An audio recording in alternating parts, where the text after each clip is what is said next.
topic of how luxury brands and cultural institutions convey the ultimate experiences through sensation. I don't think we're going to cover this within the next 5 minutes.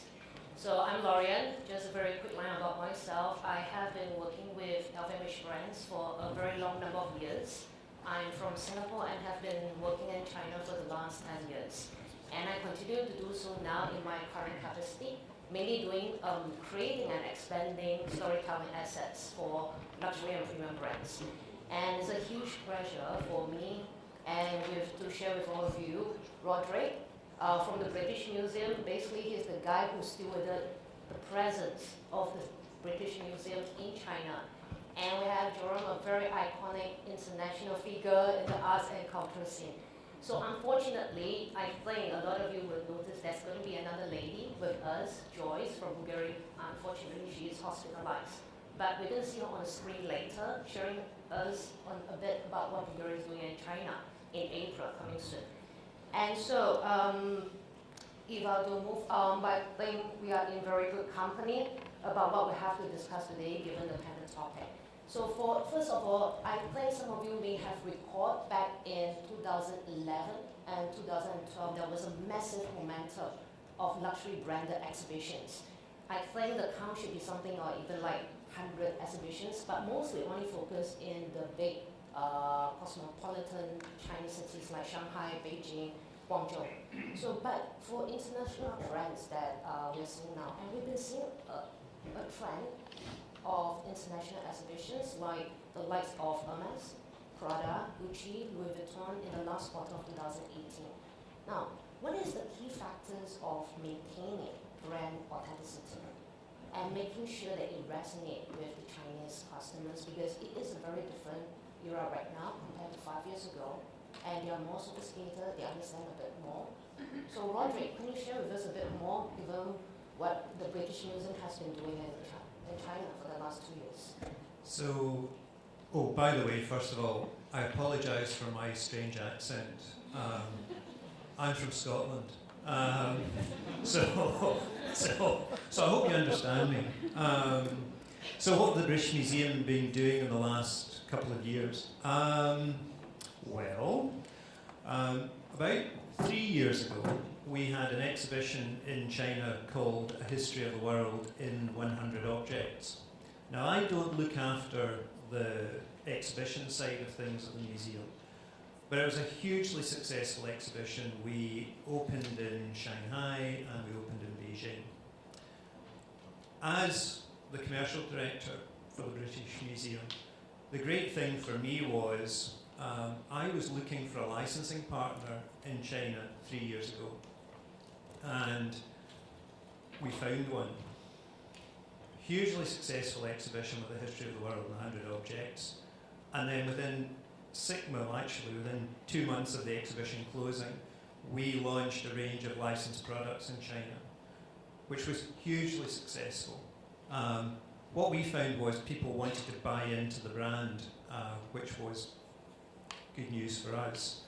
I mean, we've had, something like 20 million impressions in the Western media about our commercial activities in China, 40 million in Chinese media, and then round about 75 million on Weibo and WeChat. So it's been fantastic for us. I was saying to somebody actually the other night, imagine we opened a British Museum shop in Paris opposite the Louvre. I don't think that would go down quite so well. But the great thing about going to China is that people are open and want to learn about the collection of the British Museum, want to buy into the British Museum brand. The key thing for us is that we want to show, oh gosh, I should be talking about photographs. I see photographs here. You can see how busy the shop was. Well, the empty shop, that was when the shopping mall was closed on the right-hand side when it was open.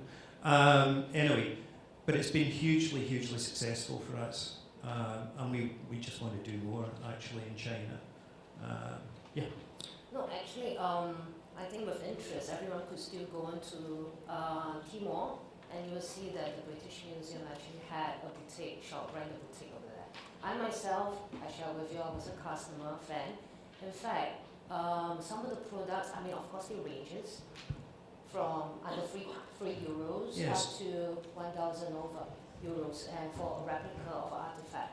And I was just having a conversation asking Roderick, when you set a very low price entry, right, for such products you can get from Taobao or Tmall, and you don't sell this in the British Museum in London, so does this somehow undermine the value of a very cultural institution? So the thing for us is that it's the quality of the design and it's the quality of the product we sell. So, you know, we're a bit like a department store, if you like. Not everything's going to be Gucci or Louis Vuitton or Hermes. When you walk into a department store, you'll find, if you go into an online department store, you'll find products starting at, you know, €3, €5, going all the way up to thousands.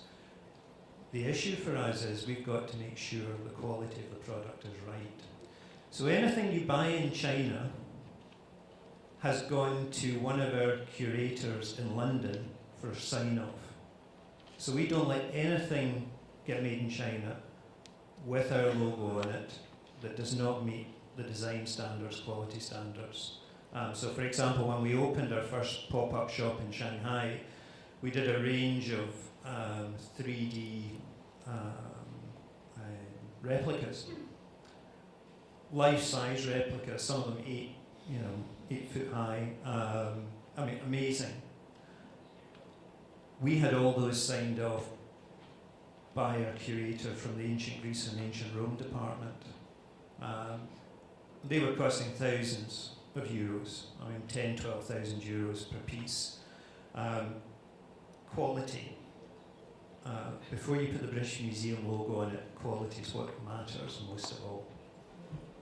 I'm sure, Jérome, you can share with us a little more later when it comes to market experiences, especially. What do you think of this museum idea that you export this culture? I think we are living a new momentum in China right now. I had the chance to be in Beijing in 2008 to develop the first ever private institution in China. It looks easy from here, but at the time it was starting something like in a desert. There were only official institutions, and when you understand the meaning of official institutions, it was a totally different world, where the communication between this world and the world you know was totally, it was gigantic.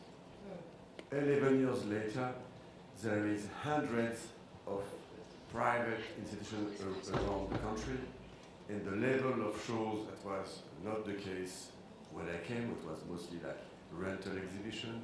You could do almost the show of your grandmother somewhere. You could rent a place, a museum, national museum, to show the work of your grandmother. Nowadays it's impossible. The level has totally changed. For example, I just come back from Shanghai yesterday, and I saw the model of a new museum that Jean Nouvel is going to build for a Chinese collector, Mr. Jusing. He's going to open in November. And next to this, you will have the tank on the Bund as well. They're going to open for 50,000 square meters dedicated to contemporary art. And they're going to open in March 22nd with Team Lab. So the programming, the way of showing, the way of exhibiting, the audience there has totally changed. We don't talk about export anymore. This world is totally dated, doesn't function anymore. Chinese is starting to invent a model. Pompidou Center is coming soon. LACMA from Los Angeles is coming in Shanghai. All the big players want to be on site, but the thing is, Chinese soon will take it over. We all think that we're going to bring something to China. They are going to bring something to us. It's the opposite. And the one who understands this will never do anything in China. They're going to come, they're going to maybe sell something, make a run, and go back very fast into their hometown without getting any benefit at all. They are inventing now with all of us. They are cooking. The new generation, some of you I see here are part, have been taught in London, in New York, in Germany, some in Europe or Paris, very few, but they are coming back to China with all this knowledge, mixing with the contemporary vision of their new society. So yes, we can bring something to China, but it's over the idea that we can come with a brand, with our own story, saying we are the best, we can learn you, we can teach you everything. Hey guys, look at us, we are the best. It's over. This time is totally over. Now we have to compose in a new way. We have to understand what next we can bring to society within the culture they are building now. It's totally different situation. I did the first ever brand show in China in 2008. It looked like prehistory when I look at it. It was the first show a big brand from France called Dior, Haute Couture, did in China in general and in this part of the world. 11 years later, what I did looks totally dated and it will never function anymore. So we are living now a new moment that we all have to understand that China is growing fast and change fast at every level. So to get connected to China, because I love the name China Connect, it means to share, means to bring things there, that you will bring things from there here. It's double dialogue, not just one way. Finish the one way. Finish the Lawa is going to China thinking again, we are the heroes, over. Your brand, if you're not shy and humble enough, you will not bring anything if you don't include something from China today into your brand at every level. This is not the future, it's the present. And it's what we see in terms of institution. When I came in China again, there were zero curators, zero people understanding what I was talking about. When I was mentioning the word, I am a non-profit institution, they were looking at me as a freak. I said, are you crazy? You want to be non-profit in China? Let me help you. Let me explain you how the world functions. Same nowadays. They don't understand most of the concepts we have, and we claim very proudly, this is the way it functions. No. Everything has to be reinvented nowadays. This is the beauty of our world. As we can see politically, as we see economically, it's the same in cultural, in general. So we all have to reinvent the way we behave, think, and act here and there. Because even in our old world, where we are so proud of ourselves, if you look at all our model of institutions, from a non-profit, they became all profitable. They need to have brands behind them to survive. Otherwise, they will be all disappearing very soon. So the world is becoming, as the speaker said before, privatized. This is the new world we are in now. It's no more public. I'm sorry, yes, in my youth I was reading about the public world, but it's over, finished. We cannot think that the society can pay for us everything. Society has and have a cultural responsibility everywhere, here and there. And they will understand that. This is why in China, nowadays, as I just said, many museums are run by individuals with a private vision to bring something on the table. It's starting in Paris. Soon, Mr. Pinault will offer to Paris a new proposal, which is fantastic. Now we can have Pinault and Arnaud in stereo in our brand. That will be very good. It will change again the level in Paris. So it will push all the other old institutions to change the way they work. And all those partners who were behind them before, how will they do without them? Because now they will program themselves their own exhibition. So it's a new turn that we all have to understand what happened now. Because 20 years ago in Paris was not the same. When I opened this little cabin in the 60s, then Palais Tokyo, maybe some of you have heard, it was another situation. Now, what we did is like using my first Nokia and looking at it. No picture, no SMS, no email, nothing.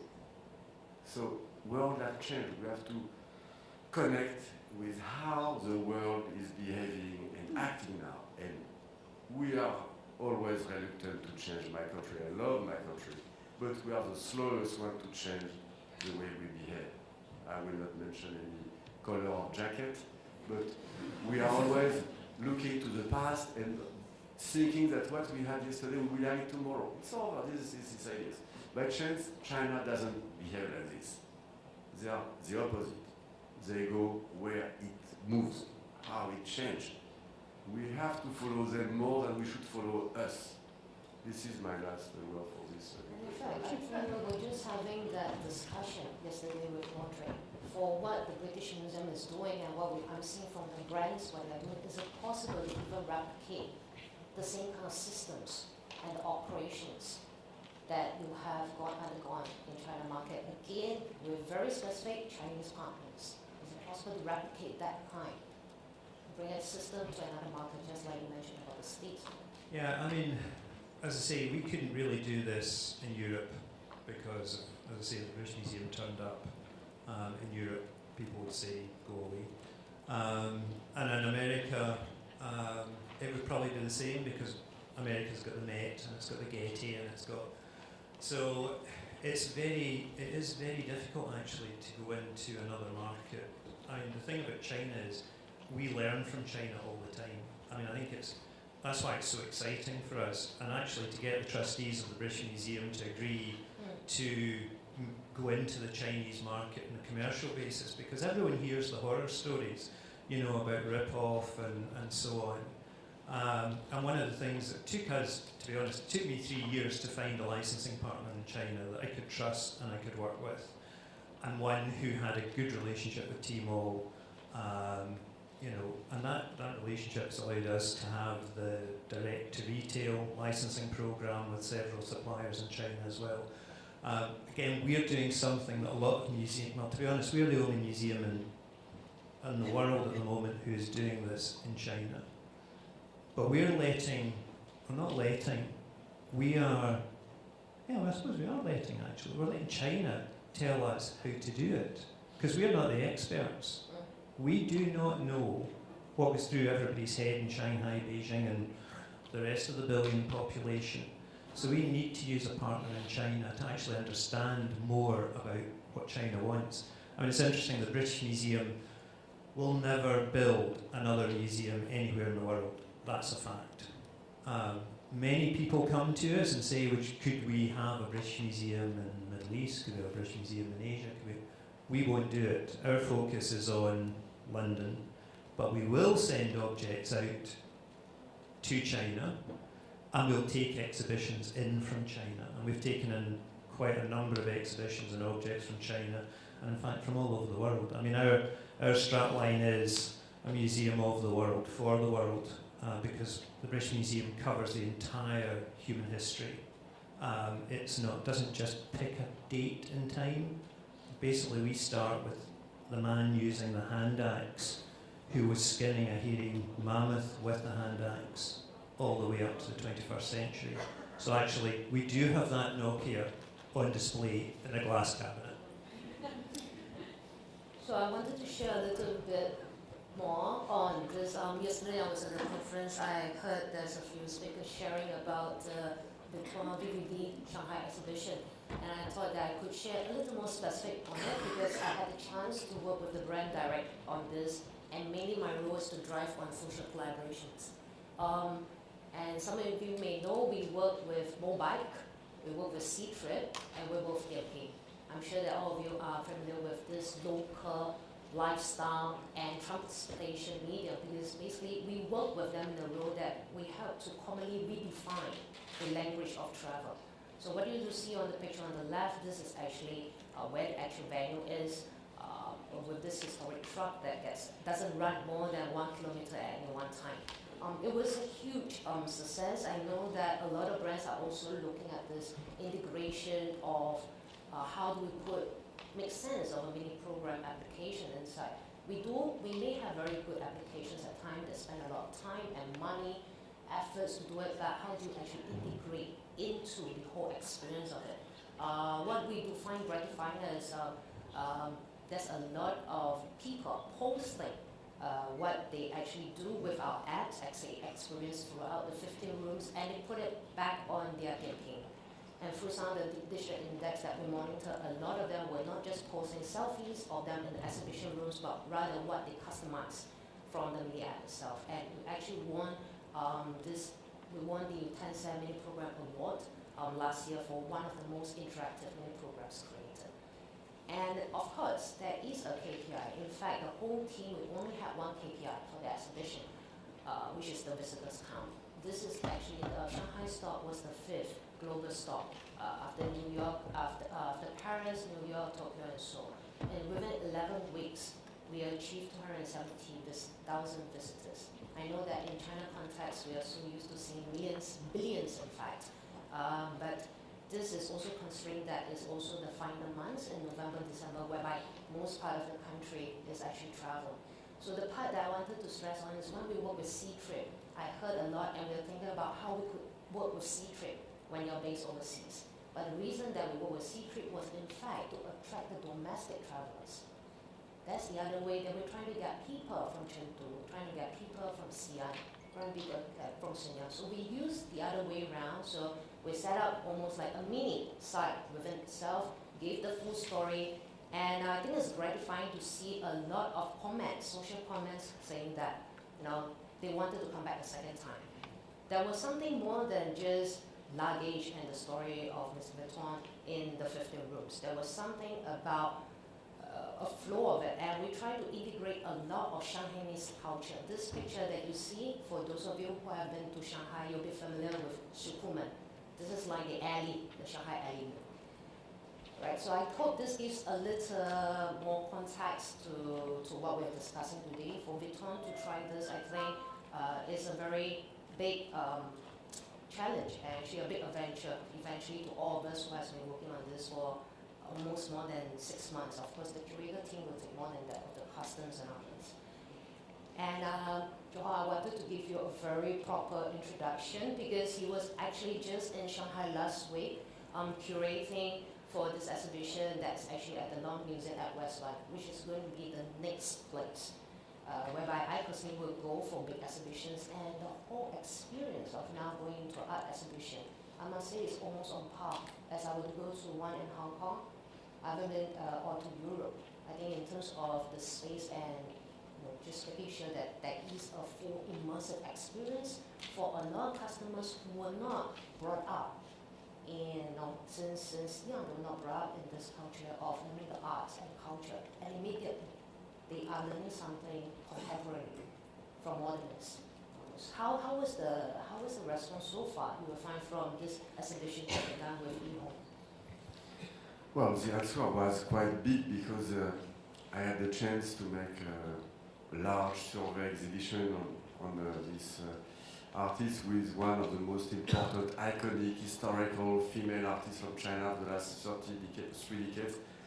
And she's like the mother of the new generation of Chinese artists. So she's beyond recognized, beyond loved. She's very famous to work on her surrounding, on a friend, family, but as well on celebrities. She's almost like the example of what we do with social networks nowadays. So she did 30 years ago. She's developing kind of a diary of what she has been through as a woman within our society, in China, in Beijing, among her friends, and things like that. So you see the development of China for the last 3 decades in that exhibition. It's not a historical or linear exhibition, it's more like living an experience to go through what is to be a woman artist in China now. So we opened the show the day of the Women's Day, on March 8th, of course, and it was a huge celebration regarding that, because as you may not know, China is much more machist than we are ourselves in France.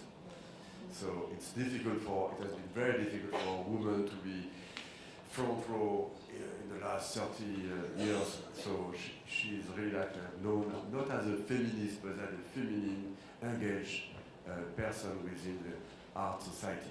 So the show was important at that moment. The most important is where we did the show as well, because it's West Bund, for those who don't know Shanghai. It became like a cultural hub where the local government wanted to put all together many different museums, private museums together. So now it's becoming a destination, a new destination within Shanghai, that has taken the lead in China. Before it was more Beijing, where I used to work. Now Shanghai is taking somehow the lead culturally in opening all those museums next to each other, on the Boon plus another location in Shanghai. So there is this huge dynamic between all those museums that are competing against each other with the architecture program, with the programming they do and things like this. And now we live again a new momentum where China is waiting that the Westerner will take over their creative mind. Not just importing what we know and who we have as the best creative mind and facilities and culturally, but they are waiting, and now we will understand that copycat is over in China. We are living the creative China now. They have amazing architects that are taking over many international development. They have fashion designers, they have designers, they have, of course, visual artists that are able to be shown anywhere in the world. So they are waiting now because we were all dreaming to go to China. Now it's done. All the international Scottish, even Scottish artists are now invited in China to make solo shows. So it means everybody is there. You know, I see all my friends. You know, there is a fair now in Shanghai called West Boon and Art21, two fairs. All the biggest galleries from New York, London, Paris, everywhere, they are all there. But they all forgot to look at what is going on in China. So my point is, if I have an advice to all of you, don't forget to look what is happening there, because it's going to come tomorrow here. And actually, I was the missing lady today in our panel, Joyce. I had a chance to see. We didn't kill her at all. We were very gentle. We are dreaming to see her. You're going to see her later. Everyone's going to. So just to backtrack a little, I was also fortunate to have the chance to work with Roderick, and they did their first exhibition actually in the National Museum of China. That was my earlier mention about brands coming to China, bringing up the whole brand awareness, and they did it in the National Museum of China in Beijing. In a few months, few months later, they did Aura Museum in Shanghai, okay, and another private run museum. So after that, moving on, they actually are going to do the next exhibition coming very soon in Chengdu. Now the selection of Chengdu is also interesting. That I hope that you will learn more from this video. But to elaborate a little more about, let me leave it to her to tell the story, because what I wanted her to expand on, and which I've heard from yesterday, is how do we integrate this virtual reality, making this a whole new experience that, you know, especially for millennials and the Generation Z, how are they supposed to experience this exhibition in their language? And I think that's what a lot of luxury brands are doing, as with the last panelist was trying to share with us. Digital your experience. This is a very new term, in my opinion. How to speak to the millennials and attract all the Generation Z to go to your exhibition and to not only visit the content, the curation, but also to share their digital experience on site. This actually is very interesting. If I remember correctly, there was one brand, Jérome, who did very well. A few years ago, they had the Tiara exhibition in Palace Museum in Beijing. They utilized the VR technology for visitors to really enjoy and experience what they have seen in Beijing and connect them to the Louvre in Paris. So I think that was very interesting experience for people to share what happened. So that was quite a talk during that time. Talking about the digitalize the experience, many brands are trying all kinds of different technologies to make sure that they are digitalized and also showcasing a very important leadership in digitalization. So I think, of course, Bulgari cannot miss out of it. If I may to share one of the very important exhibition which will take place April 29 this year, which is next month, for 4 months, Bulgari will hold a Serpentiform exhibition in Chengdu Museum. This is very important for Bulgaria, given that it is the first time for us to go into a second-tier city in China. And you know how important second-tier city is on top of the Beijing, Shanghai, and Guangzhou, Shenzhen now. We would love to showcase about 300 pieces, sub-painted forms, not only the paintings but also the sculptures, all kinds of art creations. Those art creations are not only from Bulgari Archive. The most exciting is that we are also working together with Chinese artists to showcase their creation, their designs. This is very exciting. If I may share one of the beautiful concept message, is that we have one key visual which you will see later. Lauren will show you right now in the big screen. You're gonna see our beautiful Sapanti form, Sapanti bracelet, together with the very new design Sapanti hat, together with the turtle. Actually, this is not from Bulgari. This is from Chengdu artist creation. It's a mix of the turtle and the snake. It's all the way up. If you look at the form, it means the driving away the evil spirit, and also to showcase the legitimacy. So this is very important for people to understand that we are not only showcasing the Western, the European, the Bulgari, Sapanti only. We are really respecting the local artists and very excited to work with the Chinese artists. So it's gonna be very interesting. I encourage you to log online and there's more for information, or even go to Chengdu to have a look. Reason why I'm talking about this is because visualize the experience that we have created a Bulgari Sapanti web app, and this will allow people, users, visitors, when they go into the exhibition. We have 5 different areas. They're gonna go through each one of them. By end of the exhibition area, they will be able to create their own Sapanti, the form, the style, the color, and everything. And then after you finish it, the user finish it, we will showcase them. We will project them in the exhibition area. So everybody can be inspired by the exhibition. Everybody can be an artist. This is what we are trying to do, to digitalize everybody's experience on site. So stay tuned for more information. This is very important to make sure Chinese customers are really interested and engaged to the exhibition. I think what Joyce just shared also very much resonates or echoes what Jérome was saying. It's not just about just going into China right now.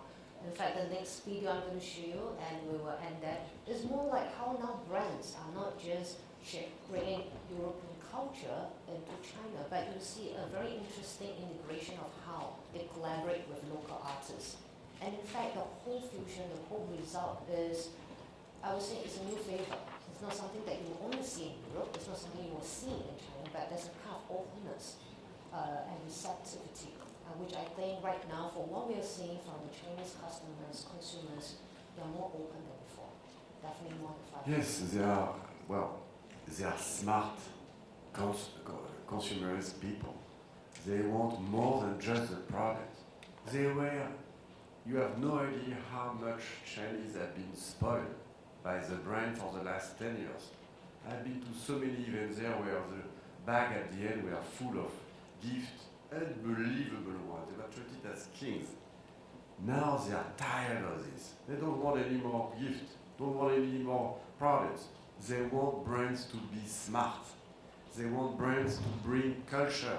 They want brands to show them what is the real DNA of the brand. Selling, everybody understand, not enough. What else do you bring on the table? What else does it bring to me as a consumer to have your brand next to my whatever? What do you bring? So, of course, connecting with artists is a good idea, but what is the message behind? Because artists are not, witness, or they are not the advertisement of brands neither. what is the meaning of bringing an artist behind this? What do you want to say? So the whole thing has to be clearer nowadays. What they want is clear message. Enough people who want to say, I am the best, buy this notebook. All right, thank you very much. Price is good, price is fair, but what else? We have millions of notebooks nowadays, millions of luxury products.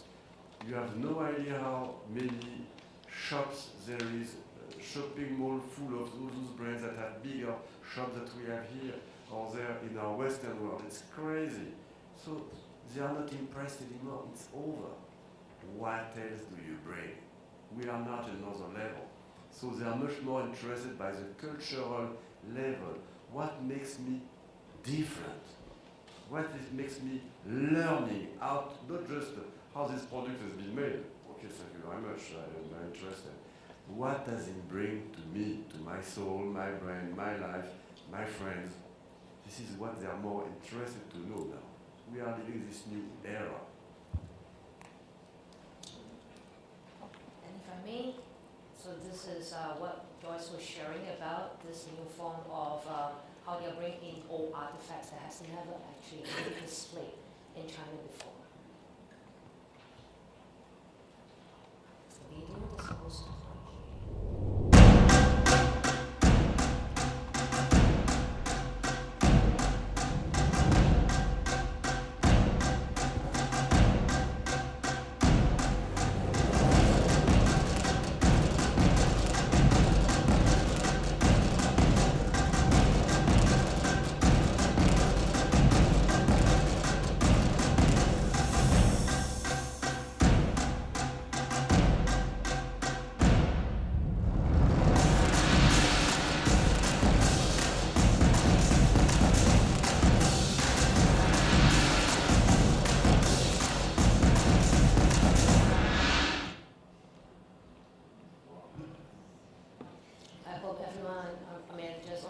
Joyce, I know that she'll be eager to invite all of you over. But I think this is not the last that we're going to see from any luxury brands. We're going to see more. It's early in the year, so let's see. And thank you guys. Thank you.